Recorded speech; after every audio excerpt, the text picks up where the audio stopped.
Welcome to easy movie chance. నేను మీ ప్రియా. అందరికీ నమస్కారం. ఈరోజు టాలీవుడ్ రౌండప్లో ఎస్ఎస్ఎంబీ 29 అప్డేట్స్ గురించి మాట్లాడుకుందాం. Tollywood super star Mahesh Babu, star director Rajamouli కాంబినేషన్లో తెరకెక్కుతోన్న లేటెస్ట్ మూవీ ఎస్ఎస్ఎంబీ 29. ఇప్పటికే షూటింగ్ మొదలై శరవేగంగా చిత్రీకరణ జరుపుకుంటున్న ఈ చిత్రంపై రోజుకో బజ్ నెట్టింట వైరల్ అవుతోంది. స్టోరీ లైన్, అలాగే హీరో లుక్స్ ఈ చిత్రంపై మూవీ లవర్స్లో భారీ అంచనాలే పెంచేస్తున్నాయి. అయితే తాజాగా ఈ మూవీ మరోసారి ట్రెండింగ్లోకి వచ్చింది.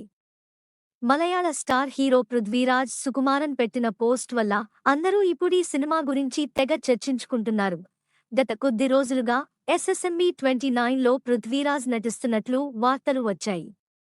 అయితే ఈ విషయంపై అటు మేకర్స్ కానీ ఇటు పృథ్వీరాజ్ కానీ ఎటువంటి క్లూ ఇవ్వలేదు.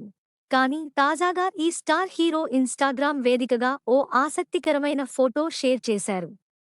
దానికి ఆయన రాసిన క్యాప్షన్ ఇప్పుడు మూవీ లవర్స్ దృష్టిని ఆకర్షిస్తోంది. ఆయన వీటిని ఈ సినిమాను ఉద్దేశించే పెట్టారని అనుకుంటున్నారు. డైరెక్టర్గా నా చేతిలోని సినిమాలన్నీ నేను పూర్తి చేశాను. ఇక వాటికి సంబంధించిన మార్కెటింగ్ పనులు పూర్తయ్యాయి. ఓ నటుడిగా తెరపై కనిపించడానికి సిద్ధమవుతున్నాను. వేరే భాష సినిమాలో కనిపించనున్నాను. అందులో పెద్ద పెద్ద డైలాగులు ఉన్నాయని తెలిసి కాస్త భయపడుతున్నాను అంటూ రాసుకొచ్చారు. నెక్స్ట్ టాలీవుడ్ రౌండప్లో ఇంకో సినిమా గురించి మాట్లాడుకుందాం. Thank you for watching. మీలో చాలామంది నా వీడియోస్ చూస్తున్నారు కానీ సబ్స్క్రైబ్ చేయట్లేదు. సబ్స్క్రైబ్ చేసి కింద బెల్ ఐకాన్ క్లిక్ చేయండి.